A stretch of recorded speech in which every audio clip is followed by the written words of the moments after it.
जीवेश कुमार, जिन पर नकली दवाई बेचने का आरोप है, जिसको उन्होंने अपने एफिडेविट में इलेक्शन कमीशन में दिया है कि उन पर केस चल रहा है। 3 दिन से वो राजस्थान में बैठे हुए हैं, वहाँ के उप मुख्यमंत्री से मिल रहे हैं। लालू यादव की जब सरकार थी, सबसे ज्यादा मंत्री 1990 में 18 अगरी जाति के मंत्री लालू यादव के मंत्रालय में थे। भारतीय जनता पार्टी से भी मेरा आग्रह होगा कि ऐसे लोगों को इमीडिएटली सैक करिए और उसको पार्टी से निकालिए। कौन सा चरित्र है और ये कैसा चेहरा है जो लोगों को, गरीब लोगों को नकली दवाई बेचता हो और वो कैबिनेट में रहे? इससे बड़ा दाग बिहार के लिए नहीं हो सकता। ऋषि कुमार आज आपके सामने खड़ा है, राष्ट्रीय जनता दल का प्रवक्ता है, ये एमवाई में है। हमारे नेता, ब्राह्मण समाज से हमारे नेता तेजस्वी यादव माई बाप की बात करते हैं, A to Z की बात करते हैं। मैथिल ब्राह्मण की जो स्थिति भारतीय जनता पार्टी के अंदर है, या फिर आम अगरी जाति का अश्विनी चौबे का कल क्या स्थिति हुआ पता है ना? मंच छोड़ के भागना पड़ा। ऐसी बेइज्जती, केंद्रीय मंत्री अध्यक्ष रह चुके हैं यहाँ पे भाजपा। क्या सबसे ज्यादा पलायन बिहार से होता है? बाहर हैं, जॉब पे हैं,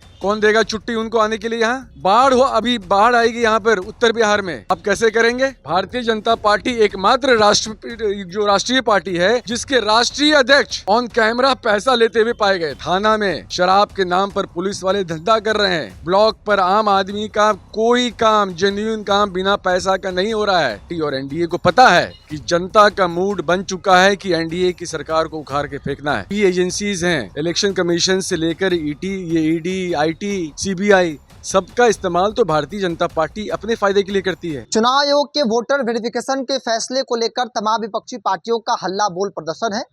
विपक्ष के नेताओं का आरोप लगाया जा रहा है कि वोट काटने की एक साजिश है। हालांकि सत्ता पक्ष के लोग, भारतीय जनता पार्टी के जो नेता है, वो कह रहे हैं कि भाई विपक्षी पार्टी के नेता गड़बड़ा गए हैं। मेरे साथ ऋषि कुमार है, आरजेडी के प्रवक्ता। आमतौर पर इस बात की चर्चा खूब हो रही है। विपक्ष का सबसे बड़ा मुद्दा जो है वो वोटर वेरिफिकेशन को लेकर है। आप लोग जो आरोप लगा रहे हैं, भाजपा कह रही है कि ये विपक्ष गड़बड़ाहट में है, इसलिए इस तरह के उलझुल आरोप लगा रही है। ये सामान्य सी प्रक्रिया है। आप जब इलेक्शन कमीशन की बात करते हैं, 2014 के बाद जब से मोदी जी आए हैं, कौन सा इलेक्शन कमीशन? इंडिया अलायंस के जो भी नेता हो, राहुल गांधी हो या फिर हमारे नेता हो तेजस्वी यादव, हम सब का मानना है कि जितनी भी एजेंसीज हैं, इलेक्शन कमीशन से लेकर ईटी, ये ईडी, आईटी, सीबीआई, सबका इस्तेमाल तो भारतीय जनता पार्टी अपने फायदे के लिए करती है।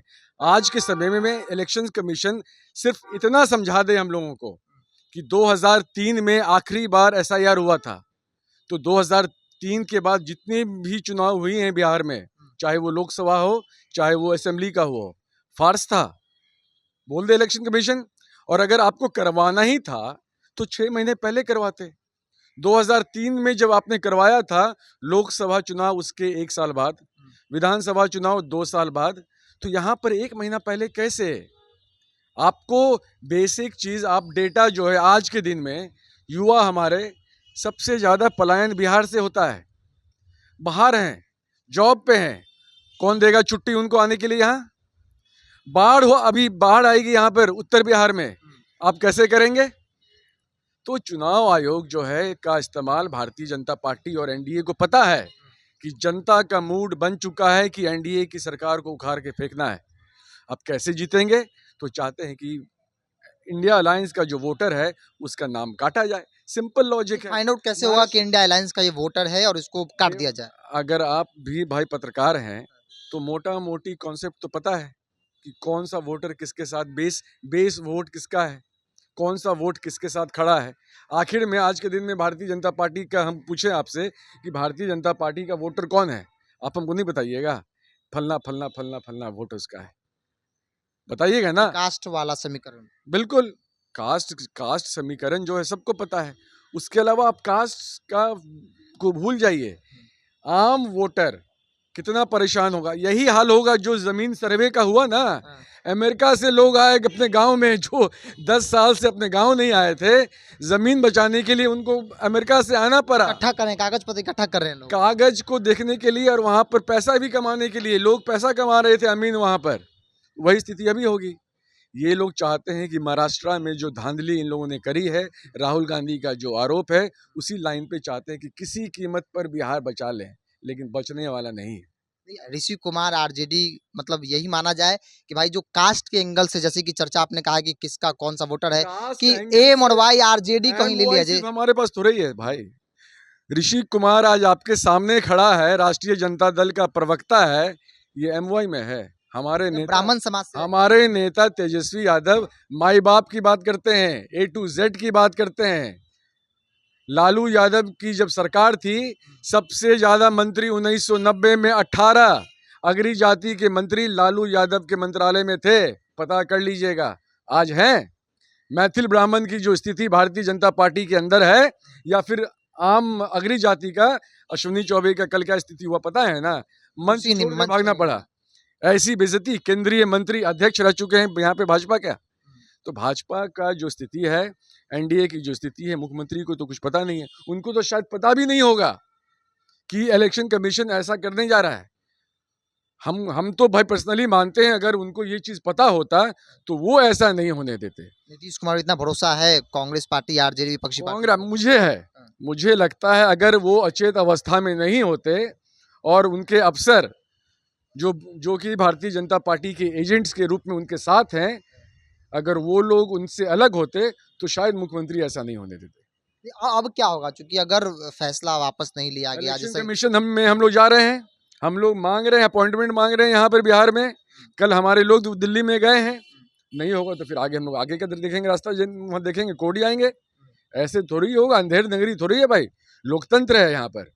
ये लोग अघोषित इमरजेंसी यहाँ पे हिंदुस्तान में लगाना चाहते हैं। आप लोग क्लेम इसी बात कर ले समय सीमा तय होनी चाहिए, इतना कम समय में नहीं हो सकता है। नहीं हो सकता है, फेयर होना चाहिए। एक्चुअली अगर आप कोई एक्ट कर रहे हैं, ट्रांसपेरेंट होना चाहिए, एक आम वोटर को विश्वास होना चाहिए, चाहे जो भी स्टेक होल्डर्स हैं, कोई भी पार्टी हो, उसको विश्वास होना चाहिए कि जो भी हुआ है फेयर हुआ है। फेयर सिर्फ होना नहीं चाहिए, दिखना चाहिए कि फेयर हो रहा है। एक सवाल ले लेते हैं, आप ही के इलाके से आते हैं, जीवेश मिश्रा बिहार सरकार मंत्री हैं, उनकी दवा कंपनी को कोर्ट ने मतलब कि फर्जी दवा बनाने के मामले में फैसला सुनाया है, जुर्माना भी दिया है।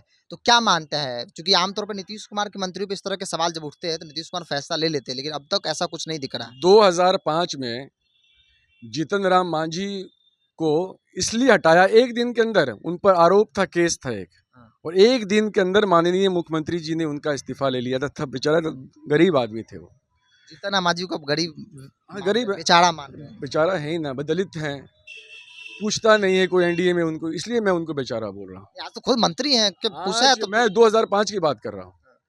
जीवेश कुमार, जिन पर नकली दवाई बेचने का आरोप है, जिसको उन्होंने अपने एफिडेविट में इलेक्शन कमीशन में दिया है कि उन पर केस चल रहा है, 3 दिन से वो राजस्थान में बैठे हुए हैं, वहां के उप मुख्यमंत्री से मिल रहे हैं कि कुछ मदद करो, गुहार लगा रहे हैं।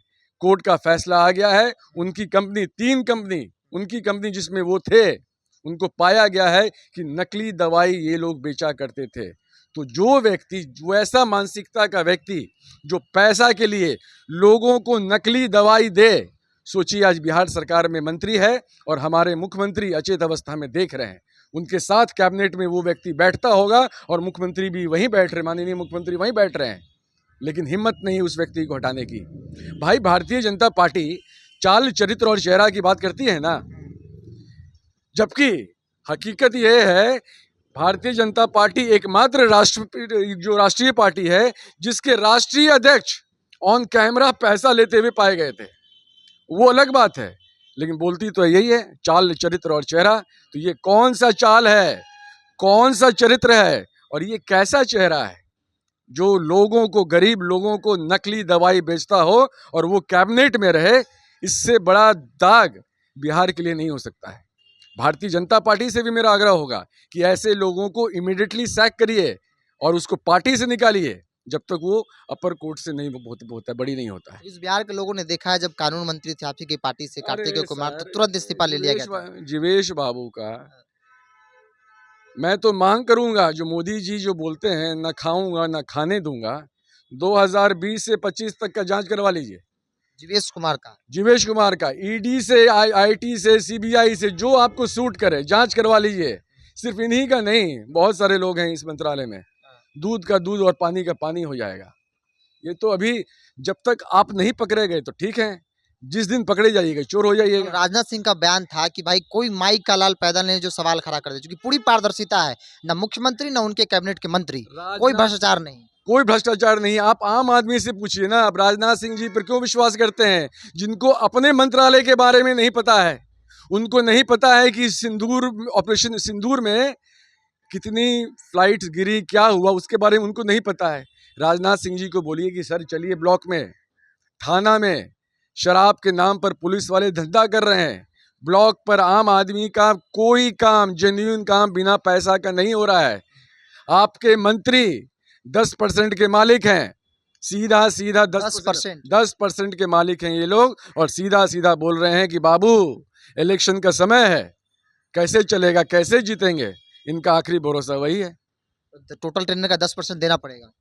मैंने कहा बोला है, मैंने बोला कि 10% वाले लोग हैं, ये फेमस हो चुके हैं। 10% फ्लैट, और आपको कहीं कोई खर्चा नहीं है। हाँ, जांच करवा ले। मैं तो आरोप लगा रहा हूँ, इसकी जांच करा लेना। EBCDI IT नहीं हो तो यहाँ पे जो इकोनॉमिक ऑफेंस यूनिट है उससे जांच करा ले। चलिए, ऋषि कुमार है आरजेडी प्रवक्ता। जीवेश मिश्रा को लेकर जो सवाल खड़ा हुआ है, सीधे तौर पर इनका मानना है कि भाई जांच होनी चाहिए, और ऐसे में भारतीय जनता पार्टी जो कहती है, जो स्लोगन देती है, अगर वाकई में तमाम चीजों में पारदर्शिता है तो फिर ऐसे लोगों को तुरंत जो है बर्खास्त करना चाहिए, पार्टी से बाहर करना चाहिए। नीतीश कुमार को शायद इन सब चीजों की जानकारी नहीं है, और इसीलिए नीतीश कुमार मौन है, उन्हें पता नहीं है, उनका कोई बयान नहीं आ रहा। अगर उनको मालूम होता तो अब तक कार्रवाई हो गई होती, नीतीश कुमार का स्टैंड अब तक साफ हो गया होता। बहरहाल इस पूरी रिपोर्ट इतना ही। बहुत बहुत धन्यवाद।